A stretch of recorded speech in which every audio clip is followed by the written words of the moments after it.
All right, so we are diving into the world of legal guardianship today. Huh? And we're going deep using RoleCatcher's career guide and even taking a look at their website to give us Yeah. all the insights. It's really interesting. Yeah, what I found really interesting is that it's a career path that I feel like often flies under the radar, Right. but it is so important and so much more than just paperwork. Absolutely. Like Yeah. we always think of legal and we think very like dry and just factual, but this is like real people. It's true. This is advocating for somebody's well-being across like all aspects of their life, right? Totally, totally. And I think RoleCatcher's Guide does a really good job of highlighting this and showing that it's a blend of legal know-how, but also genuine compassion. You know, they had one example of a legal guardian who was working with an older gentleman, and in the course of getting to know him, found out that he was a really avid bird watcher before his health started to decline. Wow. So the Guardian went above and beyond to organize trips to nature preserves, set up a bird feeder outside his window, just little things like that, tapping into this guy's passion, and it made a huge difference in his quality of life. Oh, that's so sweet. See, that's what I mean. It's like you're not just managing a case, you're supporting a life. Exactly. Like, that's really cool. But that also, I imagine, is where the emotional roller coaster comes in. Yeah. Because the guide actually uses that term, and I was like, that is spot on. Oh, yeah. Yeah. Because you're making decisions. I mean, I imagine having to make like a difficult medical decision for someone who can't communicate their wishes. Oh, absolutely. Like, that's a heavy burden to carry. Yeah. And you're thinking about the guide mentions minors, people with disabilities, aging adults. It's like anybody at any point could find themselves in a situation where they need a legal guardian. Right, right. It's not something we really think about. It's like a side of life we don't really think about, Right. unless you have to. Right, exactly. And it's a growing need. Yeah. By 2030, over 20% of the U.S. population is going to be over 65. Oh, wow. Yeah, that's a big jump. So the need for legal guardians is only going to increase. Okay, so that's a career that has some serious longevity. For sure. Wow. Okay, so someone's listening to this right now and they're like, this sounds incredibly meaningful, but is this like a lawyer-only job? Yeah, you know, that's a common misconception. They list a whole range of academic backgrounds that can be helpful. Social work, psychology, nursing. They even had an example of somebody with a background in project management Oh, interesting. who ended up being successful. Okay, so like organization, I'm assuming? Yeah, think about the skills involved in project management. You have to be organized, you need good communication skills, problem solving, advocating for your team's needs.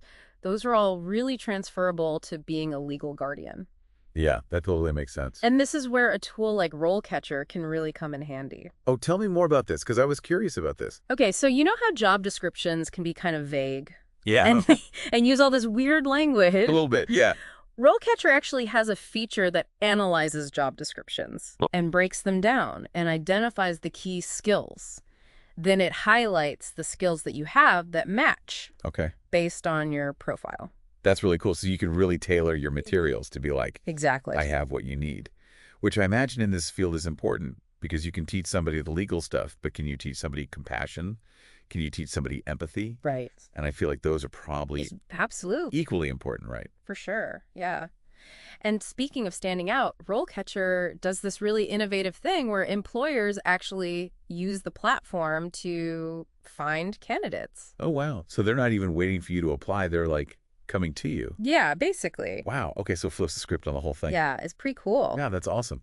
So I do want to go back to the emotional challenges a little bit because they had a story in there about a legal guardian who had to make the very difficult decision to move their ward, who was an elderly woman with dementia, into a care facility. Yeah, that's rough. What makes a person arrive at that decision? Well, it sounded like in this case, her dementia had progressed to a point where she was wandering at night and it was becoming a safety concern. Right. Like she needed a level of care that her guardian, who was a single parent, couldn't provide at home. Yeah. It was a really tough decision for everyone involved, really heartbreaking. Oh, absolutely. I can only imagine. That's a lot, you know? It is. Because it's not like you just read in a textbook, oh, at this stage, this is what you do. Like, there's so much more to it. Right. You have to consider the individual's needs and wishes and all of that. Yeah, and like the family dynamics, too. Oh, for sure. You might have family members who have different opinions about what's best, and you have to navigate all of that. It's got to be so hard. It's tough.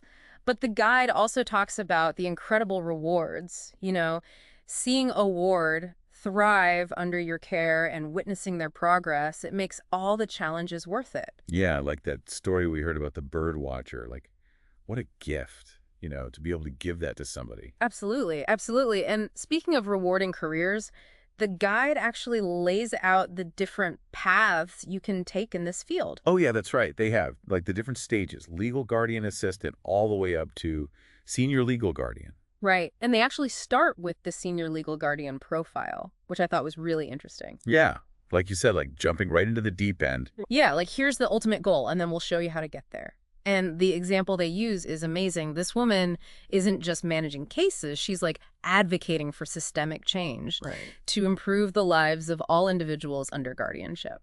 That's incredible. Yeah, they talk about her collaborating with lawmakers, pushing for policies that promote autonomy and well-being. Oh, wow. That's amazing. Yeah. So it's like using this one role as a springboard to make these broader changes. Exactly, exactly. And it goes back to what we were talking about before with the transferable skills. Somebody with a background in policy or community organizing could really make a difference in this role. That's so cool. Okay, so if we rewind all the way back to the beginning, Yeah. to that legal guardian assistant, what does that look like day to day? It's a lot of the foundational stuff, assisting with daily tasks, making appointments, organizing documents, all the things that keep a guardian's practice running smoothly. Got it. So really being that support system. Exactly, exactly. And their example profile for this stage really emphasizes organization and attention to detail. Oh, absolutely. We're managing budgets, setting up medication reminders, Right. making sure the ward's basic needs are met, Yeah, like really learning the ropes and proving that you can handle all the little details. right? Building that strong foundation. Yeah. And then from there, you can move into the actual legal guardian role. So that's where the autonomy comes in. Exactly. You're making decisions, advocating for their needs, navigating those legal processes. Right, because you're not just dealing with paperwork at that point. No, you're building relationships with the ward, their families, doctors. Oh, absolutely. There's a huge human element to it. It's a very people-oriented field. You need strong interpersonal skills, empathy. You have to build that trust. Totally. Okay, so then from there you can go on to those leadership roles, like that senior legal guardian we were talking about? Exactly. Exactly. Wow. Okay, that's so... And it's not just about moving up. The guide also mentioned that you can specialize within the field. Oh, really? I Yeah. didn't realize they were like specializations. Yeah, you could focus on a specific population like minors or older adults, or you could specialize in a certain area like financial management or healthcare advocacy. Oh, interesting. There's even a growing field focused on technology and guardianship, which I thought was fascinating. Oh, technology. Yeah. Now that's something I wouldn't have thought of. Tell me more about that, because I feel like we think of technology and we think of like young people. Right, right. But think about it. With our aging population and the increasing use of digital tools in healthcare and finance, we need guardians who understand how to navigate that world. Oh, that's a good point. So it's not just about being tech savvy yourself, it's about advocating for your ward's access to technology and making sure their digital rights are protected. Oh, that's so interesting. Right. Yeah, so it's like another layer to that advocacy. Exactly. Okay, so we're not just advocating for their, daily living. We're advocating for them to like exist in the world. Absolutely. You're making sure they're not left behind as our world becomes increasingly digital. Totally. Wow, that's a really good point. Okay, and speaking of technology, we haven't even really touched on how technology impacts the role itself, like how it's used by the legal guardians. Right. The guide mentions things like electronic medical records, online legal documents, virtual court hearings. All of these advancements are streamlining processes and making information more accessible. That makes a ton of sense. It's more efficient, less paperwork. But what about the human side of things? I feel like that's such a big part of this role. Right, right. And it's a good question. I mean, technology can be a double-edged sword. Yeah, it can definitely be both, for sure. Right. On the one hand, it can help bridge distances. Like Yeah. we talked about telehealth, connecting with specialists, video calls, keeping families connected. But it can also become a crutch, replacing those in-person visits, those really important conversations. So it's about finding that balance, Yeah. making sure technology is enhancing those human connections, not replacing them. Yeah, because ultimately a legal guardian's got to be there with the person, right? Absolutely. Sometimes there's just no substitute for sitting down with somebody face to face. Exactly, exactly. And it's about remembering the why behind all of this. We've talked a lot about the practicalities, the skills, the career paths. Right. But at its core, legal guardianship is about advocating for someone's well-being. Yeah, making sure they have a voice, even when Yes. they can't speak for themselves. Yeah, exactly. Exactly. And it makes me think about, like we've talked about the individual and what they might be going through and what a legal guardian can do for them. But what about on a broader level? Like what leads to the need for legal guardianship in the first place? That's a great question. Are there things we as a society can do to maybe prevent or delay the need? Absolutely. We need to create supportive communities where people can maintain their independence for as long as possible. Okay. So things like accessible healthcare, affordable housing. Right. Those basic needs. Exactly. Those are crucial, and strong social support networks. Those are all so important. So it's like, it's not just about reacting when something happens. It's about trying to put those things in place on the front end so Yeah. that people have the best chance of success. Exactly, exactly. And I think that's something to really reflect on. What can we do as individuals and as a community to create a more supportive environment for Gosh, everyone? totally. Yeah, because this episode is not just about, hey, you should be a legal guardian. This is about, like, how do we support people? How do we create a society that values everybody? Absolutely, absolutely. It's about recognizing that we all have a role to play in this. Yeah. And for anyone listening who, like, this really resonated with and they're thinking, I need to learn more. Where do I even start? RoleCatcher is an amazing resource. They really are. I was so impressed with the depth of information they provide. And they bring it down in a way that's really easy to understand, whether you're just starting to explore this field or you've been in it for a while. And they give you the tools to take action, Yeah.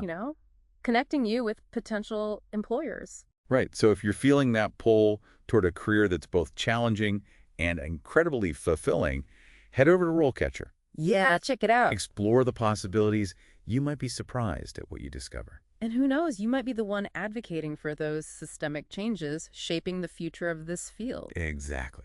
Making the world a better place, one person at a time. That's it. I love it. Well, thank you so much for diving into this with me today. This was fantastic. This was great. Thanks for having me. Absolutely. And to everyone listening, thank you for joining us. This has been The Deep Dive.